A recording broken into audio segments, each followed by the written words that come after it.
airspace. So that's a concern. Why are we letting the Federal Communication Commissioners do as they please with public airspace in terms of letting big media take up all the airspace, and to where the organizations that want to advocate for the poor, the average everyday Joe, need an outlet to speak on is being threatened. Like here at CAN TV during that time, cable access TV where we're at now, broadcasting from, they were threatened because of the media consolidation by these conglomerate media companies taking up all the airspace and the FCC allowing it.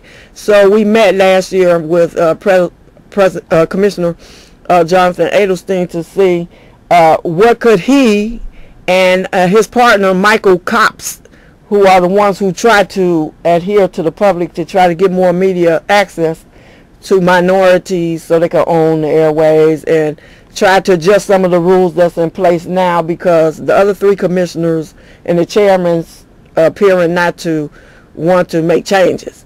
I see. So let me interrupt you there just for 1 second. We'll take our caller. We're happy to hear your comment or question, and then after that we're going to get back to talking about the FCC. So caller, what's your... This is Paul again. Hi. Oh, okay. Thank you so much for mentioning this, because now look at this. Understand this. This computer is it's a monitor. It can be a receiver, and it can put out. Now, this is a new form of surveillance that our government is forcing on the public. Go back to your 1960 sci-fi movies, where you could talk and speak, and your television actually put out a video of your face. Now, this is a form of surveillance. It's forced on the public. And I called them. I called them on this, the FCC, and they said, it's not mandatory. Yes, it is. You are fined by the law. It is illegal if you don't have this hookup set up and whatever. It is a violation of the law. They are mandating that you have got to have this. This is a form of surveillance. Look at this. Your computer is not only a monitor, it is an intake and an output. Okay, well, thank you very much. That definitely sounds like something that we should all be concerned about. Let's get back to talking about the FCC. Mary, you met last year with Jonathan Adelstein, the commissioner at the FCC, and you said that there are 2 of 5 commissioners that seem really interested in this issue of minority ownership and generally of the access to the media for low-income communities. What other types of issues were they concerned about, and how did things go? Well, some of the other issues of concern, mainly it was like the trying to get the minority, more minority ownerships, African Americans, like I said, women, but African Americans, Latinos don't have much airspace to broadcast their news and provide information to the people in their communities.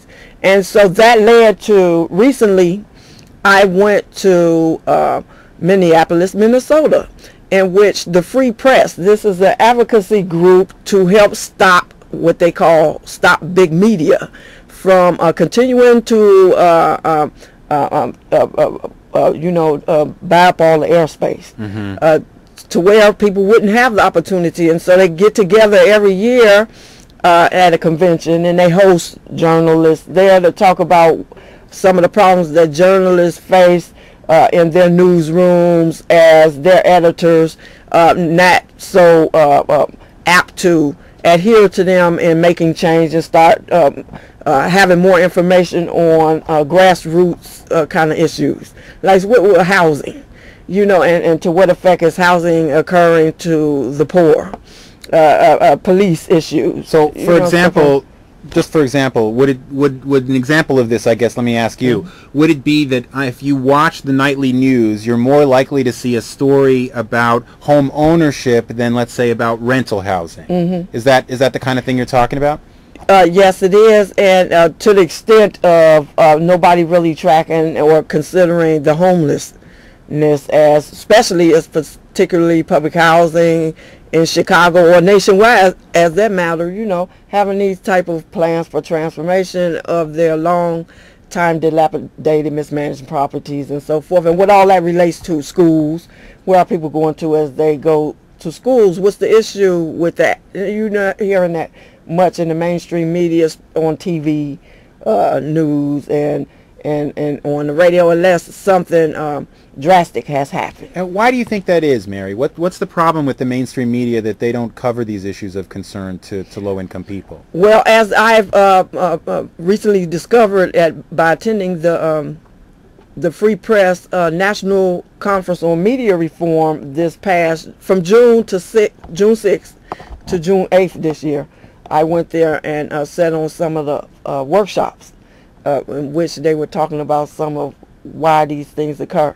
And the thought of the day is the companies usually not caring about the everyday person and their concerns. They more still, because it's for profit and not for profit usually, the people are trying to make sure they get the advertising, and so they're trying not to rock the boat, so to speak, to irritate their advertisers who want to delegate to them because of the money on what they should report on. Because remember, some of the advertisers are also people, and so they want to hear news that's relevant and matters to them.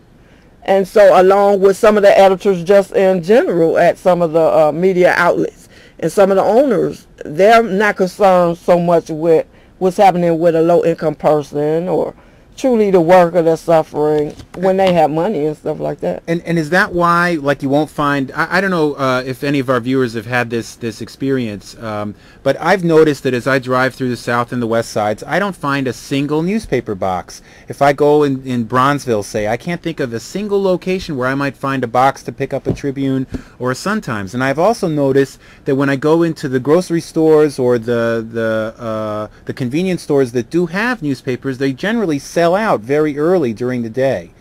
Because people want to know, inquiring minds want to know, including poor people. Your income status has nothing to do with, you want to know what's going on in the world around you. And so ergo, people in low-income communities also want to know, so what's happening today? They want to access resources. Does the newspaper or the TV even, or radio, are they talking about something that's going to help me, benefit me? Okay, so why is nobody, crying aloud, so to speak, against, the way we're being treated? Is ergo we established the Residence Journal and carried that on. So let me pick up there for a second. Now, the Residence Journal, we do traditional journalism, not advocacy. We are specifically not an advocacy paper. We don't take editorial positions usually. We don't endorse candidates. We're a nonprofit organization. Nonprofits, as a rule, don't endorse candidates. But tell me a little bit about how the Residence Journal makes up for what the mainstream media doesn't do.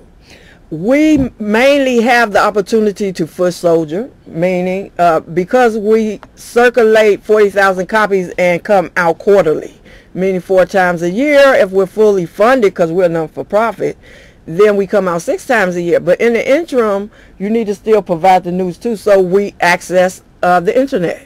And so, but we foot soldier and have the opportunity to write in depth about what's concerning people in terms of their housing concerns. Other newspapers reporting about the home foreclosures, but we trying to really get in depth about why is that problem and why are low-income people, particularly since public housing is coming down, why are CHA officials, Chicago Housing Authority officials, city officials having, in federal programs, having these first home ownership programs geared towards the low-income people to occupy without informing them about how to maintain a house in the midst of predatory lending practices.